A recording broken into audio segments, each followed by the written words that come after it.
Assalamualaikum warahmatullahi wabarakatuh.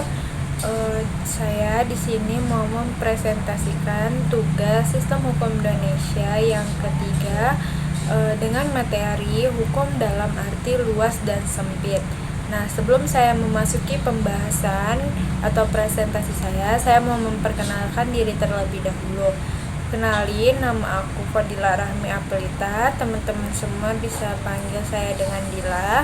NIM saya 24042029. Saya akan langsung mulai mempresentasikan materi. Sebelum masuk ke materi, teman-teman semua harus tahu yang saya bahas itu materinya yang pertama pengertian hukum, yang kedua dasar hukum dan konstitusinya, yang ketiga hukum dan sosial bermasyarakat. Saya membahas 3 materinya saja.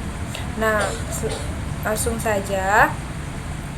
Teman-teman, apakah tahu hukum itu apa? Menurut saya, hukum itu aturan-aturan perilaku yang dapat diberlakukan atau diterapkan untuk mengatur hubungan-hubungan antar manusia, individu, dan antar manusia dengan masyarakat. Nah, tujuan hukum itu mengadakan ketertiban dalam pergaulan manusia sehingga keamanan dan ketertibannya terpelihara. Selanjutnya, hukum itu dibagi menjadi 3. Sebelum teman-teman saya jelasin tentang apa saja yang 7 itu, saya mau jelasin menurut para ahli itu hukum manusia adalah makhluk sosial di mana ada masyarakat, di sana ada hukum. Itu menurut Ibis Lus Ubi Societas. Nah, hukum ada 7 itu yang pertama itu hukum sebagai ilmu pengetahuan, yang kedua hukum sebagai kaidah, yang ketiga hukum sebagai tata hukum, yang keempat hukum sebagai petugas, yang kelima hukum sebagai keputusan penguasa, yang keenam hukum sebagai sikap tindak perilakuan yang teratur, yang ketujuh hukum sebagai jalinan nilai-nilai. Nah, saya mau menjelasin satu persatu tentang hukum ini.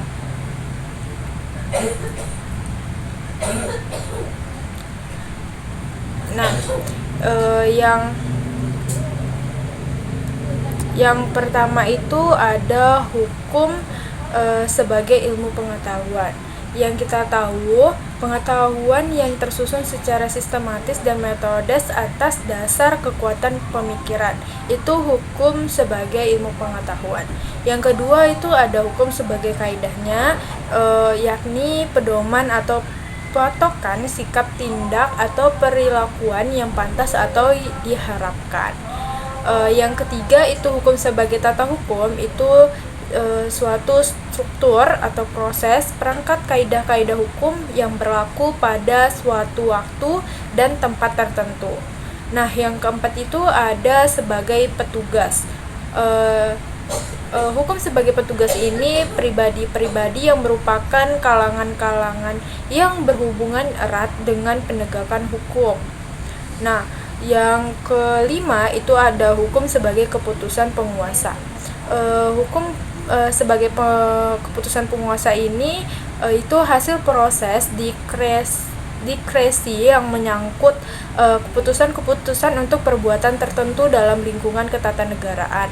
Nah, yang ke-6 itu hukum sebagai sikap tindak keperilakuan yang teratur. Itu diyakniin sebagai perlakuan yang diulang-ulang dengan cara yang sama, yang bertujuan untuk mencapai kedamaian dan keadilan. Yang terakhir itu hukum sebagai jalinan nilai-nilai.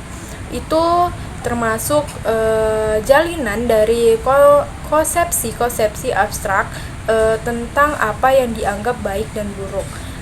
Kaitannya dengan seperti moral. Nah, itulah penjelasan saya tentang hukum yang dibagi menjadi 7. Nah, selanjutnya itu saya membahas pengertian bahasa hukum. Nah, pengertian dalam bahasa hukum ini ada dua, pengertian dalam arti luas dan arti sempit. Nah, saya di sini mau membahas pertama tentang pengertian arti luas. Nah, dalam pengertian arti luas ini, rangkaian kata-kata, bunyi, dan lambang atau simbol untuk menyatakan atau hendak, perasaan, pikiran, pengalaman yang ada di dalam atau yang terkait dengan hukum, terutama dengan hubungan yang manusia lain. Nah, dalam pengertian luas ini dicontohi dengan dua. Yang pertama itu dalam arti luas ini, objek bahasa hukum terdiri dari tulisan kata atau kalimat. Kalau bunyi itu ucapan atau lisan, kalau lambang atau simbol itu warna dan gambar. Nah, yang kedua ini dalam masyarakat tradisional, dalam arti luas ini juga bahasa simbol atau lambang ditemukan sering digunakan, sedang dalam masyarakat modern yang sering menggunakan bahasa tulisan.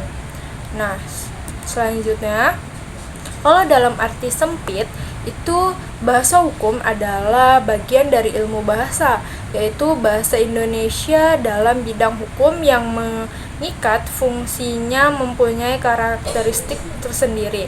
Oleh karena itu, bahasa hukum harus mempunyai syarat-syarat dan kaidah-kaidah bahasa Indonesia.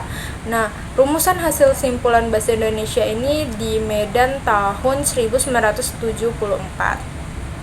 Next, kita memasuki pembahasan tentang konstitusi. Nah, konstitusi ini pengertiannya atau istilahnya itu dalam bahasa Inggris constitution. Nah, Belanda sering disebut dengan grondwet. Nah, bahasa Yunaninya itu purba, itu sama dengan politi dan nomoi. Nah, kalian bisa baca sendiri di PPT tentang pengertiannya. Nah, kita langsung, mungkin saya tidak banyak menjelaskan tentang ini. Kita selanjutnya tentang konstitusi pada masa YP. Siapakah yang membentuk konstitusi ini? Ada tiga pembahasannya, yaitu ingat semboyan. Nah, semboyan Prince Legibus itu solutus est sampo public supreme lex, raja sebagai pembuatan, rajalah yang sebagai pembuat undang-undang. Nah, semboyan itu dulu raja dialah yang sebagai pembuat undang-undang. Nah, yang kedua itu di Romawi dipraktekkan oleh kekuasaan raja absolut paham Caesarius. Nah, yang ketiga itu muncul golongan yang menghendaki pembatasan kekuasaan raja dicantumkan dalam suatu askah yang disebut dengan leges fundamentalis. Nah, selanjutnya itu pengertian konstitusi menurut para ahli. Nah, menurut Wades atau Phillips tahun 1970, naskah yang memaparkan rangka dan tugas-tugas pokok dari badan-badan pemerintah suatu negara yang menentukan pokok-pokok cara kerja badan tersebut. Nah, menurut Strong tahun 1960, konstitusi adalah sekumpulan asas-asas yang mengatur kekuatan pemerintahan, hak-hak dari yang diperintah, dan hubungan antara pemerintah dengan yang diperintah. Itu menurut Strong pada tahun 1960. Nah, kita membahas lagi tentang muatan konstitusi. Nah, muatan konstitusi menurut Sri Somantri pada tahun 1987 51. Itu ada tiga. Sri Somantri ini menyebutkan kalau konstitusi itu muatannya jaminan terhadap hak-hak asasi manusia dan hak warga negara. Yang kedua itu susunan ketatanegaraan suatu negara yang bersifat fundamental. Nah, yang ketiga itu ada bagian dan pembatasan tugas ketatanegaraan yang bersifat fundamental. Next, nilai konstitusi. Kita memasuki nilai konstitusi menurut Karl Lowenstein yang melihat bahwa kesenjangan antara keharusan dan kenyataan itu dia mengatakan ada 3, yaitu normatif, itu sama dengan murni atau konsekuen. Yang kedua itu nominal, itu berlaku tidak sempurna. Yang ketiga itu simantik, tidak dilaksanakan. Selanjutnya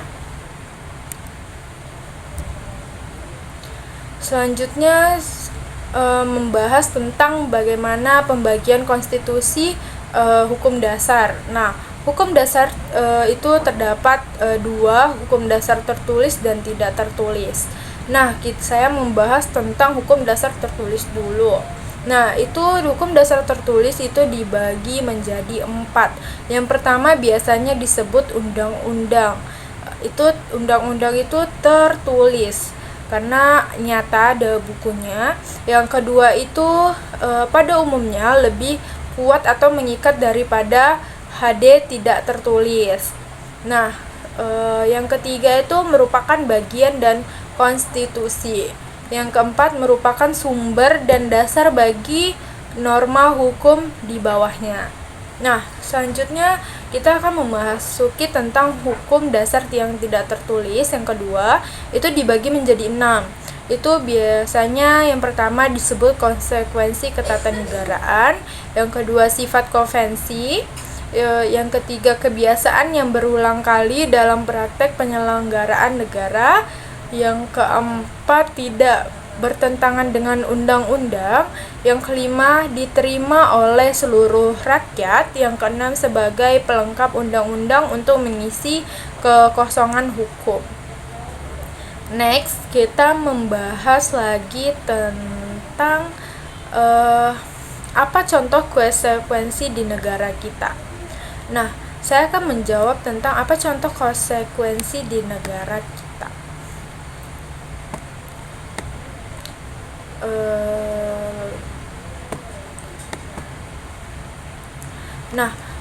Contoh konsekuensi di negara Indonesia ini itu salah satu contohnya pidato kenegaraan Presiden setiap tanggal 16 Agustus di depan DPR. Negara Indonesia menganut prinsip bahwa konvensi tidak dibenarkan apabila bertentangan dengan Undang-Undang Dasar Negara Republik Indonesia tahun 1945. Nah, selanjutnya, setujukah bahwa maklumat pemerintah tanggal 14 November 1945 merupakan konvensi dan mengapa? Nah, menurut saya pemerintahan Republik Indonesia setelah mengalami ujian-ujian yang hebat dengan selamat, dari tingkatan yang pertama, dari usahanya menegakkan diri, merasa bahwa saat sekarang sudah tepat untuk menjalankan macam-macam tindakan darurat guna menyempurnakan tata usaha negara kepada susunan demokrasi yang terpenting dalam perubahan susunan kabinet baru itu ialah bahwa tanggung jawab di tangan menteri. Nah, selanjutnya saya menjawab tentang pertama menjelaskan tentang sifat konstitusi dulu. Sifat konstitusi itu tertulis dan tidak tertulis yang saya sebutkan tadi, dituangkan dalam sebuah beberapa dokumen atau naskah formal. Dikatakan tidak tertulis apabila ketentuan-ketentuan yang mengatur suatu pemerintahan tidak dimuat dalam suatu dokumen tertentu, melainkan diatur dalam konvensi atau undang-undang biasa, contohnya di Inggris. Nah, saya menjawab pertanyaannya tentang Undang-Undang RI tahun 1945 masuk F atau R. Nah, saya akan menjawab 3 pertanyaan itu secara langsung. Dilihat dari fleksibilitasnya, kedua dilihat dari cara merubahnya, yang ketiga banding dulu dengan sekarang. Nah, Lihat dari fleksibelnya, selain Undang-Undang 1945 bersifat fleksibel, sebenarnya Undang-Undang Dasar ini juga memiliki sifat lainnya, yaitu tertulis, ring-read, singkat, fleksibel, terbuka, dan lain sebagainya. Bukan hanya itu saja, makna Undang-Undang 1945 bersifat fleksibel menunjukkan bahwa pedoman pokok yang terdapat dalam Undang-Undang 1945 sejak awal mengesahkan hingga sekarang masih terus digunakan sebagai landasan konstitusional. Seperti ciri-cirinya itu, pertama, membuat hal pokok. Hal pokok ini konstitusinya fleksibel, hanya akan membuat hal-hal pokok itu mudah disesuaikan dengan kondisi-kondisi konkret dalam pengembangan zaman tanpa perlu melalui proses perubahan. Nah, ciri-ciri yang kedua itu jumlah ketentuan yang diatur hanya sedikit. Nah, karena hanya ada sedikit jumlah ketentuan yang diatur ini, proses perumusannya yang tidak rinci. Sebaliknya, konstitusi yang kaku juga dapat mengatur hal-hal penting selain hal pokok. Yang ketiga itu mudah diubah. Konstitusi fleksibel ini mempunyai ciri yang mudah diubah dengan cara atau sistem yang juga dapat memudahkannya untuk disesuaikan dengan keadaan dan prioritas negara tersebut. Berbeda hal dengan konstitusi ring-read yang tidak mudah diubah. Yang keempat itu mudah disesuaikan karena agar bisa mengikuti perkembangan zaman. Konstitusi fleksibel ini lebih leluasa diubah karena tidak berisi rumusan yang lebih rinci apabila dibandingkan dengan konstitusi ring-read. Nah, mungkin segitu saja presentasi dari saya. Mohon dan kurangnya saya mohon maaf. Kemudian dari saya, terima kasih. Assalamualaikum warahmatullahi wabarakatuh.